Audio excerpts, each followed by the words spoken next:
ನಮಸ್ಕಾರ. ನಾಗೇಂದ್ರ ಕನ್ನಡಿಗ, ಕನಕಪುರ ಟು ಬೆಂಗಳೂರು ಮುಖ್ಯ ರಸ್ತೆಯಲ್ಲಿ ನಿನ್ನೆ ರಾತ್ರಿ ಒಂದು ಶೂಟಿಂಗ್ ಮಾಡ್ತಾ ಇದ್ರು. ಮೊದಲು ಆ ಶೂಟಿಂಗ್ ಸೀನ್ ನೋಡ್ಕೊಂಡ್ಬಿಡಿ, ಆಮೇಲೆ ಏನು ಎತ್ತ ಯಾವ ಫಿಲಮ್ ಅಂತ ಹೇಳ್ತೀನಿ ನಿಮಗೆ.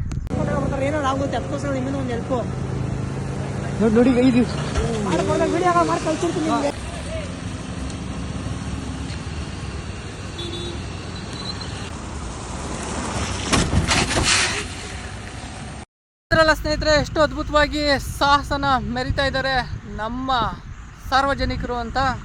ಸ್ನೇಹಿತರೆ, ಮ್ಯಾಟ್ರ್ ಇಷ್ಟೇ, ಯಾವ ಶೂಟಿಂಗು ನಡೀತಾ ಇರಲಿಲ್ಲ. ಹೊಸದಾಗೆ ಕನಕಪುರ ಟು ಬೆಂಗಳೂರು ಮುಖ್ಯ ರಸ್ತೆಯಲ್ಲಿ ಹೈವೇಗಳಲ್ಲಿ ಹಂಪ್ಗಳು ಹಾಕುವಂಥ ಕೆಲಸ ಮಾಡಿದ್ದಾರೆ. ಹಂಪೇನೂ ಹಾಕಿದ್ದಾರೆ ಜೀವ ಉಳಿಸ್ಲಿಕ್ಕೆ, ಆದರೆ ಅದೇ ಹಂಪ್ಸು ಇವಾಗ ಜೀವ ತೆಗೆಯುವಂಥ ಕೆಲಸಗಳನ್ನ ಮಾಡ್ತವೆ.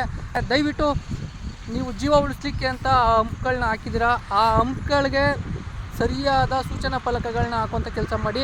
ಸೂಚನಾ ಫಲಕ ಹಾಕಿದ್ರೆ ಒಂದು ಚಿಕ್ಕದಾಗಿ ಪುಟ್ಟದಾಗಿ ಹಾಕಿದ್ರೆ ಅದು ಯಾರಿಗೂ ಗೊತ್ತಾಗಲ್ಲ, ಅದು ಸೂಚನಾ ಫಲಕ ಅಂತಲೇ ಗೊತ್ತಾಗಲ್ಲ.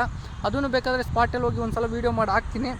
ಮತ್ತು ಸಿಗ್ನಲ್ ಲೈಟ್ಗಳನ್ನ ದಯವಿಟ್ಟು ಹಾಕಿ, ರೇಡಿಯಂ ಸ್ಟಿಕ್ಕರ್ಗಳನ್ನ ಹಾಕಿ, ಮತ್ತು ಇನ್ನು ಒಂದು 100 ಮೀಟ್ರು ಹಂಸಿದೆ ಅನ್ಬೇಕಾದ್ರೆ ಇಲ್ಲಿಂದನೇ ಅದನ್ನ ಐಡೆಂಟಿಫೈ ಮಾಡುವಂಥ ಸೂಚನಾ ಫಲಕಗಳನ್ನ ಹಾಕಿ ಸಾರ್ವಜನಿಕರ ಜೀವನ ಉಳಿಸಿ ಅಂತ ಕೇಳೋಕ್ಕೆ ಇಷ್ಟಪಡ್ತೀನಿ. ಇನ್ಸ್ಟಾಗ್ರಾಮಿಂದ ನನಗೆ ಮೆಸೇಜ್ ಹಾಕಿದ್ರು, ಅಣ್ಣ ಈ ರೀತಿ ಸಮಸ್ಯೆ ಆಗ್ತಾಯಿದೆ, ದಯವಿಟ್ಟು ಅದ್ರ ಬಗ್ಗೆ ಒಂದು ವೀಡಿಯೋ ಮಾಡಿ ಜನಗಳಿಗೆ ಒಂದು ಅವೇರ್ನೆಸ್ ಮೂಡಿಸಿ ಅಂತ. ದಯವಿಟ್ಟು ಇದಕ್ಕೆ ಸಂಬಂಧಪಟ್ಟ ಅಧಿಕಾರಿಗಳು ಒಂದು ಒಳ್ಳೆ ರೀತಿ ಸಾರ್ವಜನಿಕರ ಸೇವೆಗೆ ಆ ಹಂಸು ಹಾಕಿರೋದು ಒಳ್ಳೆಯದು, ಜೀವ ಉಳಿಸ್ಲಿಕ್ಕೋಸ್ಕರ ಹಾಕಿದರೆ ಆದರೆ ಜೀವ ತೆಗೆಯೋದು ಬೇಡ ಅಂತ ಹೇಳ್ತಾ ಮುಂದಿನ ವೀಡಿಯೋದಲ್ಲಿ ಸಿಗೋಣ. ಧನ್ಯವಾದಗಳು.